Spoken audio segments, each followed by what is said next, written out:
Thank you so much, ma'am, for sharing the background of a lot of things that we do here. We'll have a better understanding of our responsibility over here.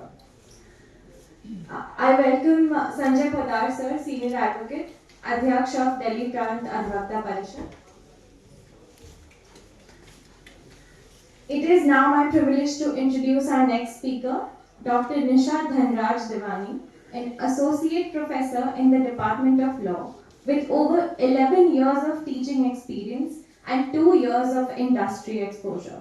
She holds a PhD in Intellectual Property Rights from Jamia Millia Islamia, along with an LLM in Corporate Law, and is a distinguished academic in the field of IPR, cyber law, and data protection.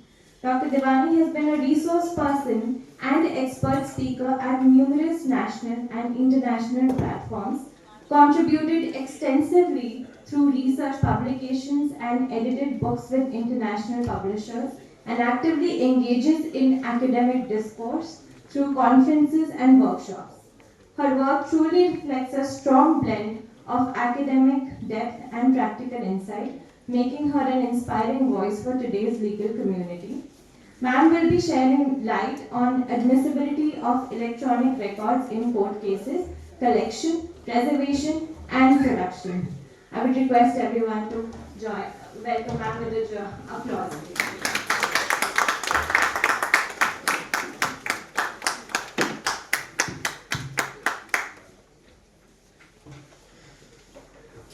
Thank you so much for this beautiful introduction. Good afternoon to all the dignitaries, Honorable Justice Rajendra Menon, Chairperson of KFT, Honorable Justice Ms. Anu Malhotra Ma'am, Honorable Justice Ms. Nandita Dubey Ma'am, Honorable Justice Mr. Latin Lord General C.P. Mohanty Sir, Honorable Justice Ms. Rasika Chaudhary Ma'am. I'm also thankful to the members of the Adhivakta Parishad inviting me for a discussion on electronic evidence, collection, preservation, and production. We all know what is evidence. In civil cases, criminal cases, everywhere there is an evidence. But my topic is different. I'm talking about electronic evidence. Do you think that electronic evidence is limited to the cyber cases only? Digital arrest is happening everywhere, every day. Yes? If not digital arrest, you pay offenses. So now the question is it limited to cyber cases only? No. Every day these cases are happening, and these cases when they are coming, they are not saying कि किसके पास आ रहे. It's not high income group, middle income group, it is coming to lower income group as well. So this is happening everywhere. And I would like to correct myself and would like to bring more light to this, that it is not limited to cyber crimes. It is everywhere in criminal law, in civil law, everywhere. So I would say, like out of 10, 9 cases are there in the court where admissibility of electronic evidence becomes more important. So now I would like to start with my topic. When we talk about evidence, it is like something which is tangible, which is physical, which is something in testimony coming to the court to prove or disprove the fact, the alleged fact, whether this person has committed a crime or not, whether this is the case or not. But when we talk about electronic evidence, it means again something or anything, the data which is stored, which has been sent or received in any of the platform of computer network, computer system, or IoTs. Because everyone in today's world is carrying mobile phone in your pocket. So evidence can be there as well.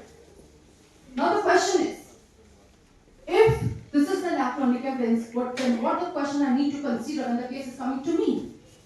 So there are 5 questions which we need to create. The first is, what is electronic evidence?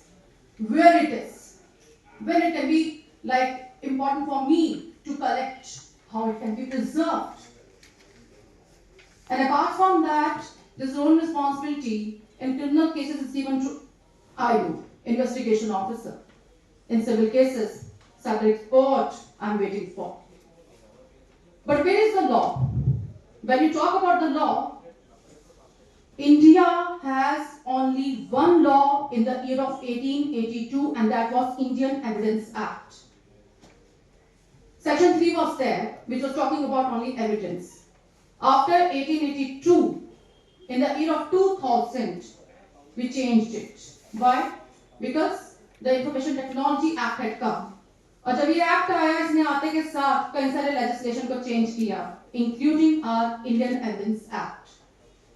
Apart from the other provisions in the Indian Evidence Act, there was the most important change which was brought in this legislation was 65A and 65B, which has become like important on the courts कि अगर कोई case आपका cyber से connected चीजों के साथ आता है, you have to submit the electronic certificate as per section 65B.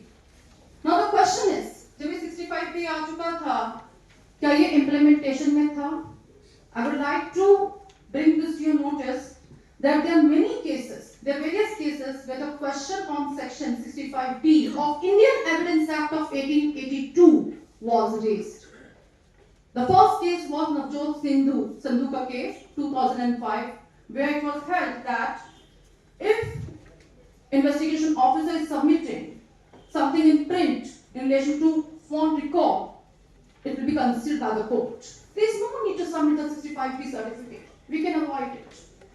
2005 का ये judgment Supreme Court का, it was overruled in the case of Anwar P versus Bashir case, 2015, where it was given by the Honorable Supreme Court that whenever, in any case, the electronic evidence is coming, we have to focus on 5 things.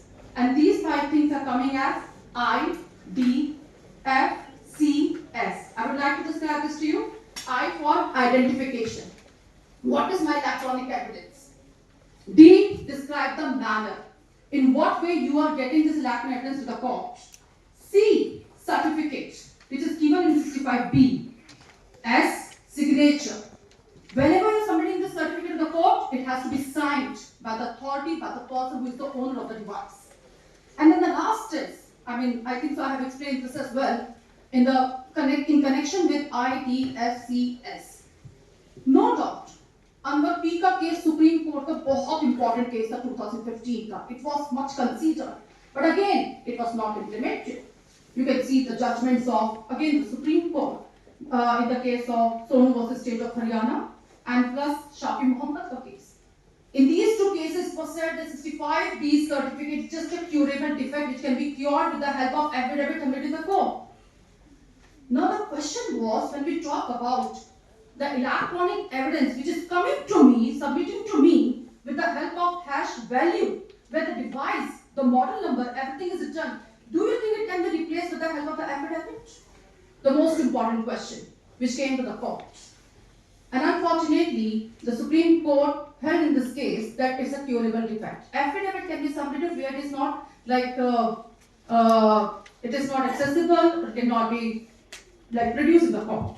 But then in the year of 2020, the Supreme Court has given another landmark judgment where the other cases were overruled.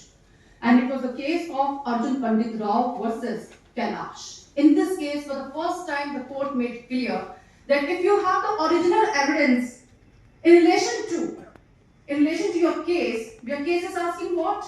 The electronic evidence. If you have this original evidence in your hand, you need not to submit the electronic certificate.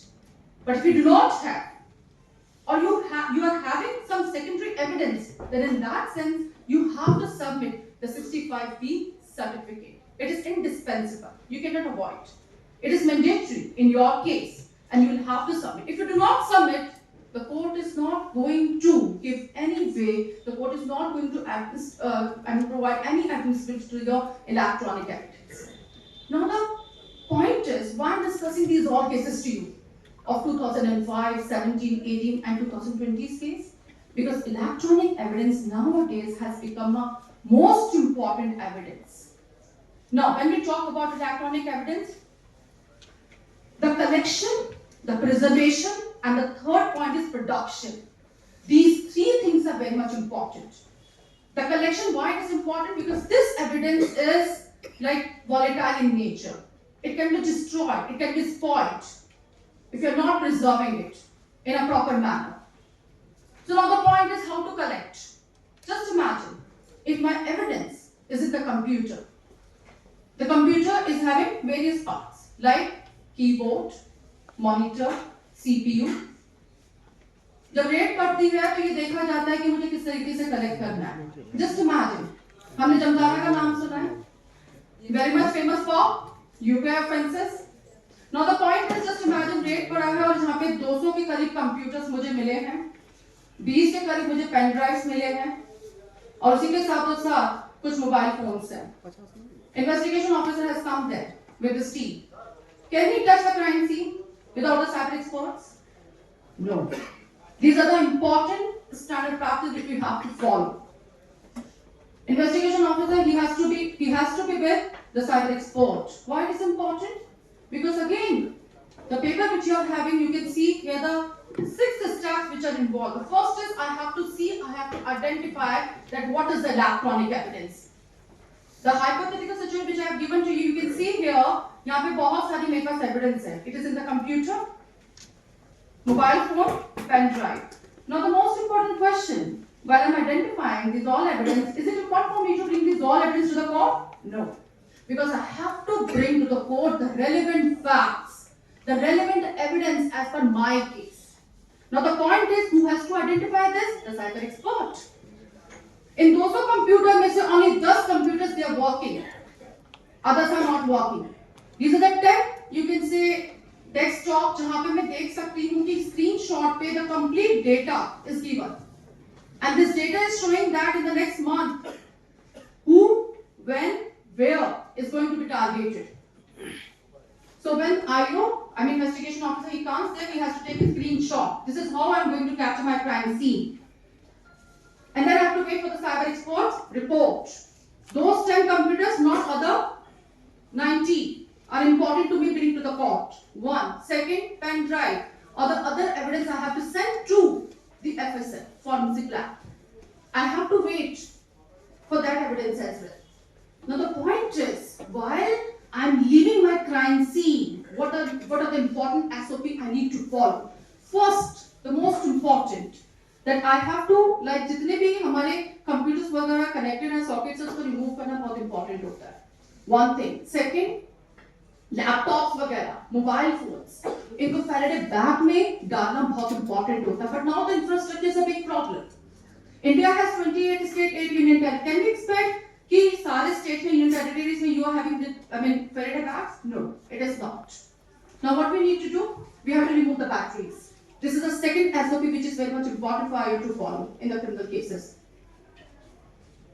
Third thing, the evidence can be of volatile nature, as I told you in the beginning. But sometimes when we talk about the data can be persistent nature of type of also. So I have to see what type of data is there. I would like to explain this कि अगर इस तरह का data होता है, अगर persistent nature का है, तो यहाँ पे ये रहता है कि अगर आप इसको remove भी कर लेते हैं, इसमें the data is there. You can store it, you can create a hash value. There's no difficulty. Now the point is, if the data is of volatile nature, the moment you remove the plug from the socket, it will be out. So it's very important for the cyber expert to preserve this data with the help of hash value. You have seen the devices nowadays कि अगर आप बाहर से भी बैठे होते हैं, then you can maintain the temperature of your room. The same is happening with the electronic evidence. So the thing which I told you in relation to computer, this has to be maintained. Second point, just imagine cryptocurrency. We all know the cryptocurrency. What is more important in cryptocurrency? The wallet, password, PIN number, QR code. These are the important things which are connected with the cryptocurrency. But cryptocurrency, when we talk about how it is creating a big risk for India's security, NIA से बेहतर कुछ नहीं. National investigation agency act ने national investigation agency ने अपने बहुत सारे cases के अंदर ये शो किया है how in south India, north India, the cases of like terrorism, creation of sleeper cells are happening because of what? The funding through cryptocurrency. Why cryptocurrency is a big risk on our security? Borderless transaction. It is already recognized in many countries. But we have to understand one thing, that cryptocurrency is a big risk for India's security. It's not India's report, but it's a report which has been submitted by FATF also. Fast Action Task Force. Now the Force Action Task Force. Now the point is why I'm discussing this report to you, because if you have seen the cases of Hamas and Palestine, they have raised their test funding with the help of Bitcoin. Now back to my topic. If I'm going to collect this type of cryptocurrency evidence, what is more important for me to collect? What is more important for me to look into? The password, the wallet. What type of wallet this person is like holding? Is it a like hot wallet, website wallet, mobile wallet? What is that? Seed phrases, the most important, like you can say the key evidence which is involved in cryptocurrency cases. I need to check how he was using the cryptocurrency, with how many wallets he was like doing this business. Is there any new cryptocurrency which he created? So I have to see, I have to look into. Was it recognized? So this is the important question which I need to put in my report. This is all about our cryptocurrency. Apart from that, this was all about the collection. The point is, once like okay, sometimes the evidence is coming in the CCTV cameras also. In accident cases, we have to look at where is the CCTV camera. So what is important for me to like take into consideration when I am like taking evidence from the CCTV camera? The VDR, the hard disk. Do you think in all the cases hard disk is submitted to the court? No, it is not. Though it is an original evidence, though it is the primary evidence, but in all the cases it is not possible for the investigation team to bring this to the court. So what is more important for, in these cases for an ISR? The point is that he has to bring that evidence in either the pen drive, optical medium CD, and third is our semiconductor memory. It's mobile phone. Either of these three can be brought to the court. That is known as what? The secondary evidence. But while bringing any of these evidence to the court, it has to be with electronic certificate. This electronic certificate earlier used to be 65B, but now it has been changed to section 63 of BSA, Bharatiya Sakshya Adhiniyam. The thing which I told you just was all about the collection. How to collect electronic evidence from the computer, from the mobile phone, from the CCTV camera, the VDR, the hard disk, or how it is coming to the court. Now come to the second part, how we can preserve it. Now the question is, is it important for me to preserve this electronic evidence? Yes, it is. Because if it is not preserved, then it cannot be considered in the other stages of the case by the court. Now when we talk about the preservation, how it can be preserved? It can be preserved with the help of hash value. Just to maintain the integrity of the evidence, it's really important to create the hash value. And this is happening in all the cases. Does not matter this is civil or criminal. Hash value is a kind of number which is given to each evidence, and the benefit is what? If, for example, after 1 minute, 1 hour, I touch the same evidence, the number will be changed. It shows me कि इस evidence के साथ कुछ किया गया. I have to submit my reason. So this is how the electronic evidence can be preserved in its best way. Collection is different, reservation is different. The paper which I have given you, the first, you can see here, there are the 6 steps which are involved. The first is identification. Second is search and seizure. It's not easy to seize the evidence, to search the premises. So we have to, like, sometimes we have to apply for the orders. What kind of orders we can move for? The first is attachment, which is happening in the civil court. Second, seizure. Third, forfeiture. In PMLA cases, in most of the cases where the cases are happening, or you can say coming to the court, to the ED, with the help of, you can say, cryptocurrency, which I told you just. So PMLA cases, or you can say FEMA cases are there, where it is very important for the team to get the forfeiture order, seizure order. The last is confiscation. The last is confiscation. It means your evidence is with me till your matter is found in the court. So these are the 4 types of orders which can be sought from the court for the purpose of collection or preservation. One thing. Second, search and seizure. Third is all about while you're taking this evidence, it's very important to preserve. And while I'm preserving, I have to create the duplication device, or you can say duplicate copy of the same. The thing which is returned here. Now the next steps which are involved in the same is what? That after collection, preservation, you have to analyze each and everything. And then you have to create your own report. The report will be submitted in the proper format. Now, apart from that, whatever the evidence you bring to the court, it has to be with, you can say, you have to label it, you have to give it a right packaging, and then you have to create an exhibit. You have to show or produce to the court with the help of its value as an exhibit document. So these are the important things which are involved with the electronic evidence. Apart from that, when we talk about to what extent the electronic evidence is important to me, and if I'm looking at BSA, the question which is coming to our mind is what? When this IT Act had come in the year of 2000, was it important for the government to still change the same? Yes, it was. The point is now, if you see, today the accused is committing crime with the help of deepfake technology under the web, dark web. You cannot know from where the crime is committed, from where the evidence can be procured. In these cases, it's really important to have, as I told you, with the help of the cases, there was lots of problem while handling the cases, and finally, in the year of 2023, the NCRB, National Crime Court Bureau, they published the data and they showed that how, with the help of technology, the crimes are rising. For example, your cyber saturation cases have been increased up to, you can say, 24%.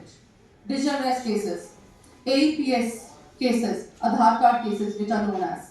Apart from that, extortion cases with the help of technology, and plus voice messages, voice cloning cases have also been increased for electronic evidence. Just because of that reason, the year of 2023, the Parliament Standing Committee report had changed Section 65B of Indian Evidence Act to Section 63, and the certificate which used to be with one go, with there was nothing, only हमने इतना बड़ा decision लिया. And as per Indian Evidence Act, primary evidence was given under Section 62. और वही section जो है हमारे BSA में Section 57 बन चुका है. While you can say it has become Section 57, it has absorbed all 3 explanations which were given under Section 62, but apart from those 3 explanations, 4 more explanations have been added in the same revision. And those 4 explanations are very important. Why it is important? Because if we want to bring my electronic evidence as a primary evidence, एक अच्छी evidence, एक quality evidence to the court, it's really important for me to get to know those all 4 explanations behind it. So if I look at explanation number 4, it says, it is giving you a paper as well. It says कि अगर एक ही समय में एक साथ कई सारे devices पे मतलब कि जो इलेक्ट्रॉनिक एविडेंस है अगर वो सेव हुआ है, स्टोर हुआ है, each of that device, each of that storage will be my primary evidence. I always take one illustration in my session, and this is what, just imagine, there is a girl and she wanted to purchase one dress. इस dress को purchase करने के लिए she went to some shop, and वहां पे जाने के बाद she just want to try it.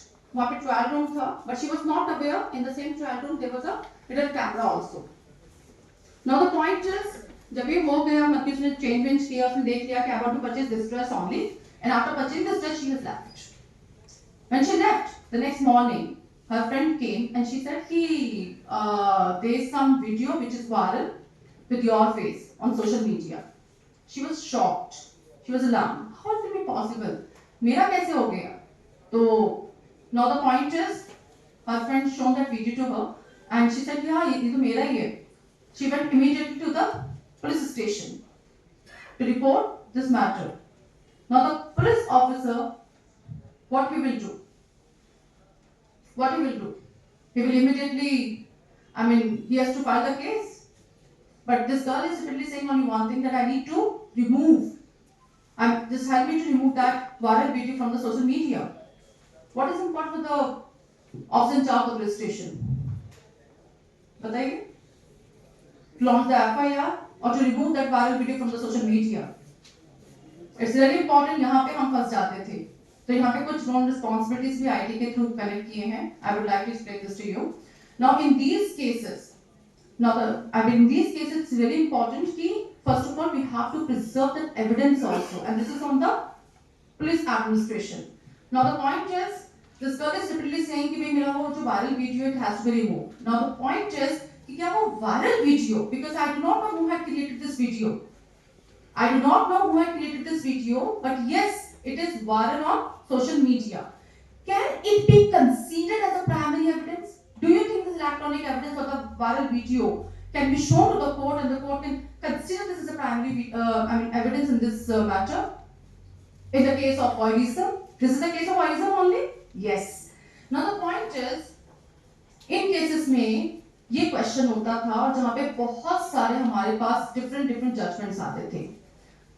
अगर आपने देखा होगा इस केस में, यहाँ पे जो मतलब ट्रायल रूम के अंदर जो कैमरा लगा हुआ था उसका कनेक्शन एक मास्टर मतलब कि लैपटॉप से था, मास्टर कंप्यूटर जिसको हम कहते हैं. तो all like you can say recording which was going on their वो साइमल्टेनियसली यहाँ लैपटॉप पे सेव हो रही थी.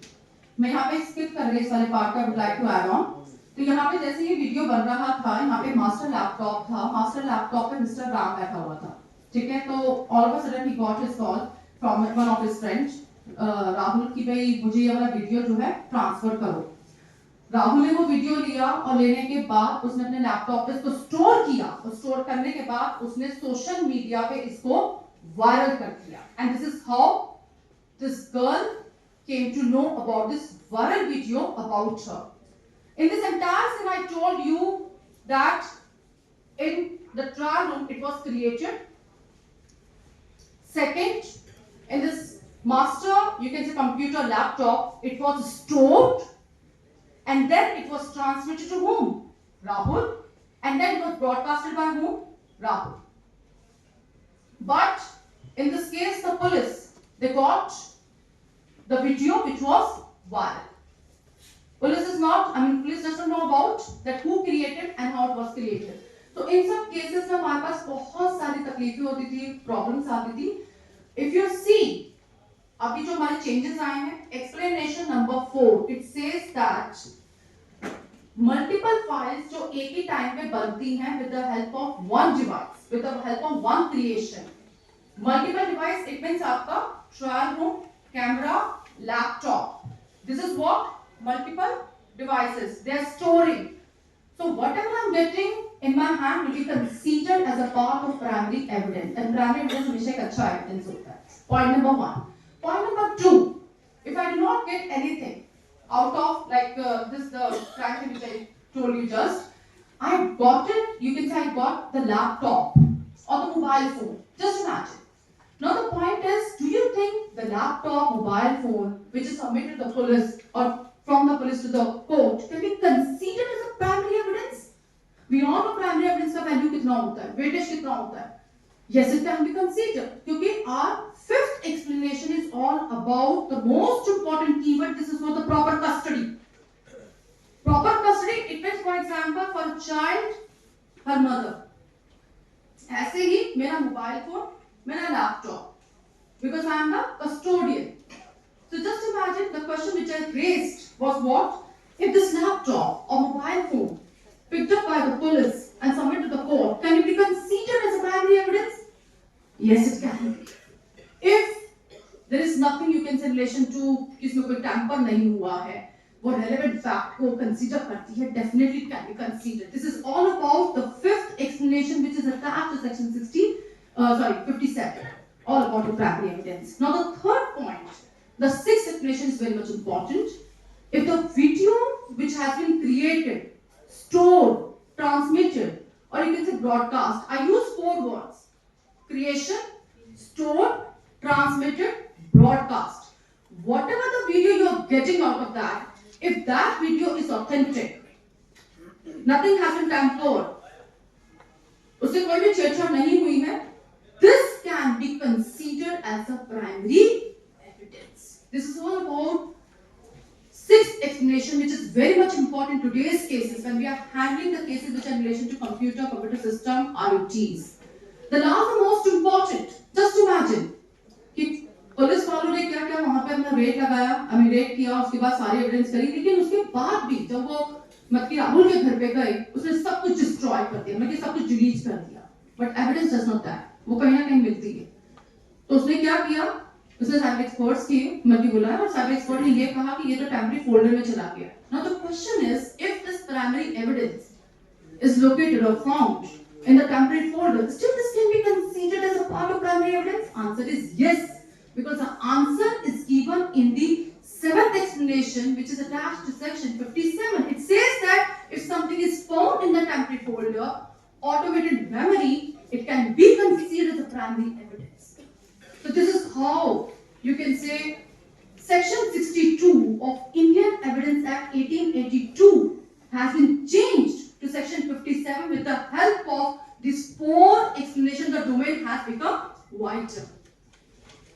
Significant to handle the cases of electronic evidence. Apart from that, one more question I would like to ask you. Just imagine I'm back to my Jamtara crime scene, and this Jamtara crime scene, as I told you, IO has asked the cyber expert to come, and cyber expert has given the complete report. See, in this crime scene, there were 200 computers. Out of 200, only 10 was working. There were 20 pen drives which were found, but only 5 were accessible. The data could be retrieved. So these are the things which he has put in his report. I just want to ask you, do you think this report can be considered as a primary evidence? This is the biggest question which we usually face. I would like to explain you there are number of cases of Supreme Court and High Court, and they said that कई cases में तो secondary है, कई cases में primary है. Why it is primary? Because we have to go, he has given us the route and we have to follow the same. But the point is, something new has come in the secondary evidence as well. Section 58, clause number 8.1. It says that if the expert is submitting his report, this report should be considered only and only as a secondary evidence. Why? Because if the court, on the basis of his report, the court is picking up computer number 34 out of those 10, it is on the basis of his report, computer number 10 will come to the court, and this data the court is interested to look into. This will become the primary evidence. The database, the data, as I told you, the next target of the next month, if located there, this is what my primary evidence. I would like to explain this. The expert report, as per section 58, clause number 8, it is what my secondary evidence. But if something is picked up out of that report in a substantial way, this will become the part of your primary evidence. Last but not least, as I told you in part A and part B, this electronic certificate of section 65B has changed into. So now the question is, who has to put a signature? I would like to explain this. In part A, the party, whoever is the custodian of the device, the owner of the device, he has to put a signature. If I am the owner of the cyber cafe, if I am the owner of this mobile phone or the laptop or computer, I have to put my signature here. In the civil cases, in criminal cases, if I ask the head constable to capture the scene, then this head constable, he has to put a signature in part B, part A. Now, when we talk about the part B is supposed to be signed by the person who is the, you can say, the head of all the chain of custody. So, in criminal cases, when we talk about the IO has to start his investigation, he has to submit his charge to the court. Who has to sign on part B? This is the most important question, but not the IO. The person who is the head. So who is giving cases to investigation officer? The SHO. So the SHO is supposed to put his signature in part B. This is how part A and part B. Where in part A, the owner of the device, and part B, the expert, the head of all the chain of the events, he has to put his signature. So this part A and part B has handled, you can say, lots of problem, disputes which were coming, which we faced, which we observed in number of cases. And the last but not least, I would like to explain to you that it's not only section 57, 58 to 61 of BSA, but yes, the government has created the E-Saksha app also. Earlier we used to go to the cyber expert to understand and make me learn about the deepfake technology under the web crime, but now everything has been created beautifully by the E-Saksha app. So this E-Saksha app is helping a lot. Within 48 hours, the evidence is shared with the magistrate to comply with section 105 of PNSS. So this is all about the collection, preservation, and plus production of electronic evidence to the court. Thank you so much.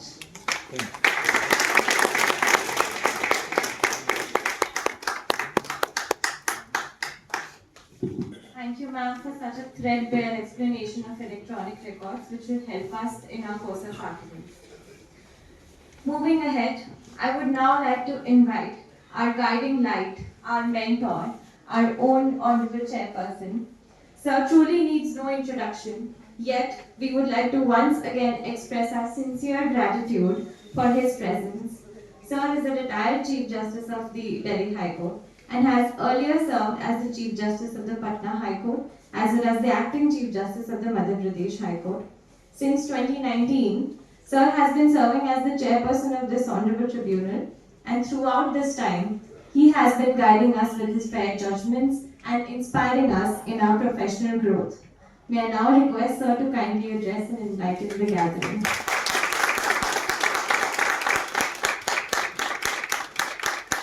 Good evening, my esteemed colleagues from the bench, the learned speaker, the office bearers of Adhivakta Parishad. I can see Mr. Podar, a backbencher today. Other office bearers of the AFT Bar Association, Adhivakta Parishad unit, the lawyers present, students and interns. As you all know, the Adhivakta Parishad unit of the AFT has started this lecture series, and I think this is the third series. I started it, then General Mohanty did one, and today we had the third series with Madam Rasika Chaube and Dr. Nisha. Say, study, what you call, we have in the Bar Association, we have study circles, where in the evening the Bar Association does lectures on law topics to help the lawyers, particularly the young members of the bar. This is something like that which is going in the AFT. And today we learned about the working of the finance department in the ministry, particularly with regard to pension and Sparsh. And you could not have a better person to explain it to us than Madam Rasika Chaube, who is an expert on finance, particularly the defense finance. And I am sure many of the members of the bar who are present here, who deal with pension, they would have been enlightened with the inputs given by Madam Rasika Chaube. Likewise, the professor who had come, he had elaborately taken us through various provisions with regard to how electronic evidence is to be presented, and even collection of electronic data to be brought to the court. She has gone into various details of the same and has also given us the short synopsis in writing. We deal with such matters in court-martial cases where we have electronic evidence coming, and therefore, Madam, the inputs given by you today would be helpful to the AFT Bar Association also in dealing with matters pertaining to court-martial cases. So, thanks to Mr. Sudhir Kumar and his team from the AFT unit of Adhivakta Parishad and Mr. Podar for permitting the AFT unit of Adhivakta Parishad to proceed with such a wonderful idea of educating all of us with various legal aspects. Thank you very much. I don't want to detain you anymore. I think things are being settled on my left side and most of the faces are turning that side. So thank you very much. Good evening. Jai Hind. Thank you so much, sir, for your kind words. I have a special announcement to make on behalf of Adhivakta Parishad. Adhivakta Parishad Delhi branch has been organizing online national level moot court competition for the last 4 years. This year also, 198 universities had registered for it and 58 were finalized for that moot court competition. Tomorrow we have our semi-final and final rounds which will be presided over by the Honorable Judge of Delhi High Court, Justice Anil Kshetrapal sir, Shri S.D. Sanjay sir, ASG Supreme Court of India, Dr. Balbir Singh, Senior Advocate. We will be sharing the online YouTube link for this.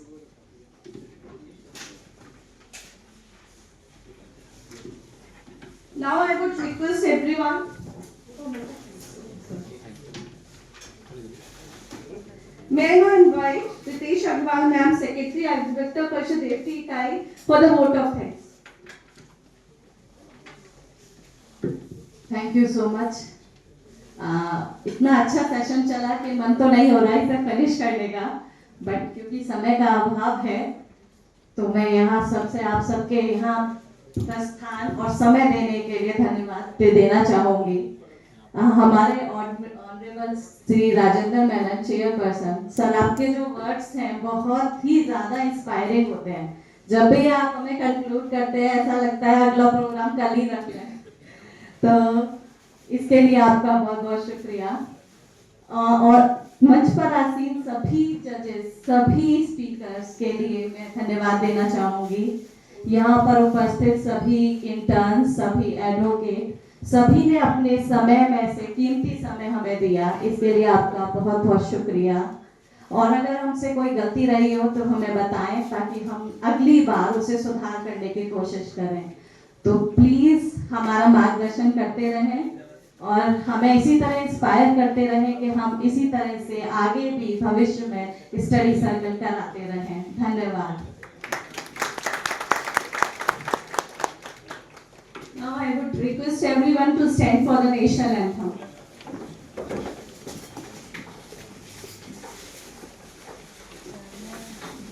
जनगण मन अधिनायक जय हे भारत भाग्य विधाता. पंजाब सिंध गुजरात मराठा द्राविड़ उत्कल बंगा. विंध्य हिमाचल यमुना गंगा उज्जल जलधि तरंगा. तब शुभ नामे जागे, तब शुभ आशीष मांगे. गाहे तब जय गाथा, जन गण मंगलदायक